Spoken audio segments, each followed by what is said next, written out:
네, 앞서 저희가 속보로 전해드린 것처럼 북한 김정은 국무위원장이 어제 노동당 중앙군사위원회 예비회의를 주재하고 대남 군사행동 계획들을 보류했다고 노동신문이 보도했습니다. 네, 이를 어떤 의미로 해석해야 하는 것인지 전문가 연결해서 알아보겠습니다. 조성열 국가안보전략연구원 자문연구위원님 나와 계십니까? 예, 안녕하세요. 예.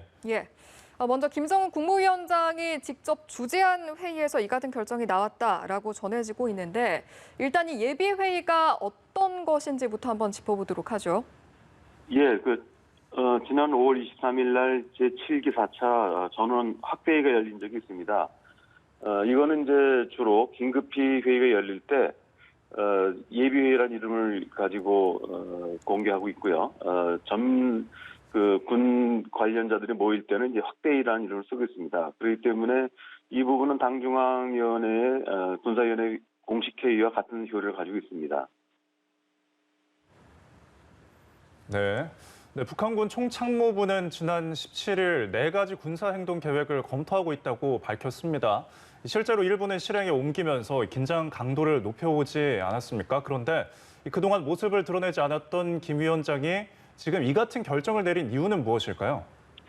예, 지금 가장 큰 부분은 지금까지는 이제 김여정 당 제1부부장이 상황을 주도해 왔는데요. 당중앙위원회의 결정이 내려지게 되면 이제는 이제 김정은 위원장이 전면에 등장하는 것을 의미하게 됩니다. 그렇기 때문에 자칫하면은 모든 책임이 김정은 위원장한테 쏠릴 수 있기 때문에 지금까지 대남 강경 발언이나 조치들은 김여정 제1부부장의 책임으로 돌릴 수 있었지만 이제 더 이상 어렵다고 본 것 같고요. 예. 두 번째는 이제 무엇보다도 북한의 이런 조치들에 대해서 남한 내에 강한 어떤 반대 여론이 나타난 것 같습니다. 그렇기 때문에 북한으로서는 이런 김여정 이후에 김정은이 다시 남북관계를 회복하거나 또는 북미 대화를 할 때 상당한 부담을 느낄 수 있다고 생각하는 것 같습니다. 예. 그러니까 어떤 임무 분담 차원에서 이런 모습을 보였다라고 저희가 해석을 해볼 수 있겠는데 그럼 앞으로도 어떤 이런 투트랙이라고 해야 할까요? 이런 전략으로 계속해서 대남 행보를 보일 거라고 저희가 예측을 해볼 수 있겠습니까? 예, 결코 지금 북한 김정은 위원장이 4대 군사행동 계획을 취소한 것이 아니라 보류했기 때문에요. 이런 부분에 대한 우리가 긴장을 놓치면 안 된다고 생각합니다. 2017년도에도 유사한 사례가 있었거든요. 예. 8월 10일 날 전략군에서 미국 영토인 괌 주변에다가 4곳에 사격 훈련하겠다고 경고한 적이 있었습니다. 예. 그래서 긴장이 고조되는 가운데 김정은 위원장이 조치 유보 조치를 했거든요. 8월 14일. 예. 그러나 그걸로 끝난 것이 아니라 9월 3일 날 북한은 결국 수소폭탄 실험까지 이어졌습니다. 그렇기 때문에 일단 상황을 좀 호흡 조절하는 정도라고 봐야 되겠고요. 예. 북한이 완전히 4대 군사 계획을 취소한 것은 아니라고 볼 수 있습니다. 네.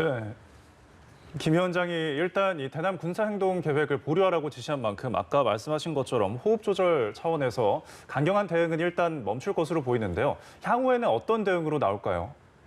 예, 지금 북한으로서는 만약에 이번에 당중앙군사위원회가 승인했다면은 4.27 판문점 선언이나 9.19 군사비서에 대한 완전한 이제 파기를 의미하게 됩니다. 그렇기 때문에 이 복원에 상당한 부담을 느꼈다고 볼 수 있는데요. 그런 면에서 이번에는 이제 수위를 조절하되 단계적으로 삐라라든지 이런 부분들에 대한 조치들이 유보됐을 뿐이지 최종적인 부분은 아니고요. 아마 대남 비난 선전은 아마 계속 강화되지 않겠나 이런 생각을 합니다. 네. 예.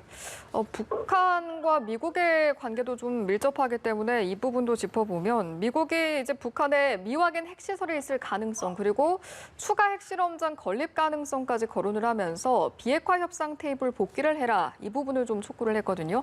여기에 대해서도 북한이 어떤 반응을 보일까요? 그 부분은 좀 다르게 봐야 될 것 같습니다. 예. 왜냐하면 추가 핵시설이나 이런 부분들은 북한이 이제 미국과 합의를 위반하거나 그런 부분이라고 볼 수는 없거든요. 예.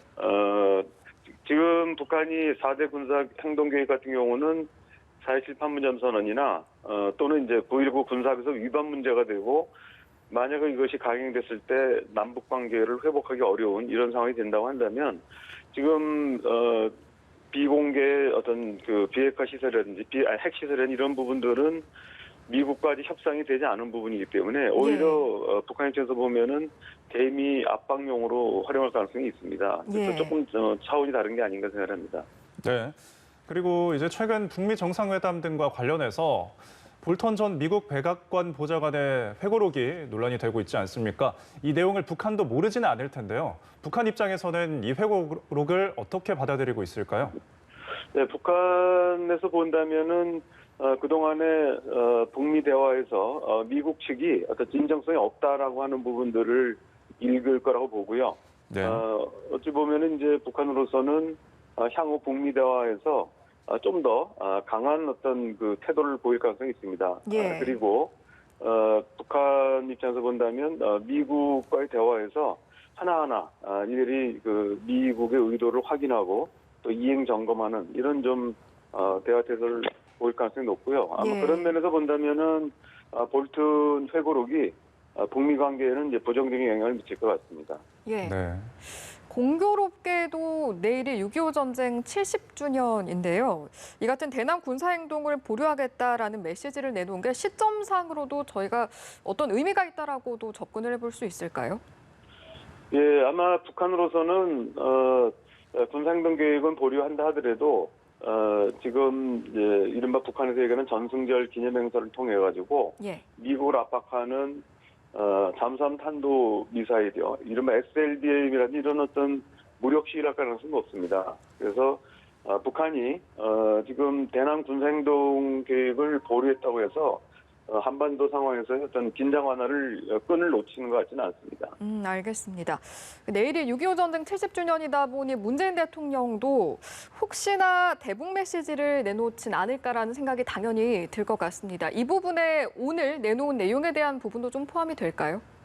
네, 아마 그럴 가능성이 높습니다. 지금 북한 김정은 위원장이 일단 보류를 선언했기 때문에 이 부분은 잘 활용한다면 남북 관계가 파고로 가지 않을 수 있는 좋은 계기가 되기 때문에 문 대통령께서도 6.25 메시지를 통해서 이 부분에 대한 어떤 언급이 있으실 거라고 보고요. 이걸 통해서 한반도 상황을 관리해 나가지 않으실까 생각합니다. 예, 알겠습니다. 어떤 메시지가 나올지 저희가 또 지켜보도록 하겠습니다. 오늘 말씀 여기까지 듣도록 하죠. 지금까지 조성열 국가안보 전략연구원 자문연구위원과 함께했습니다. 말씀 고맙습니다. 예, 감사합니다.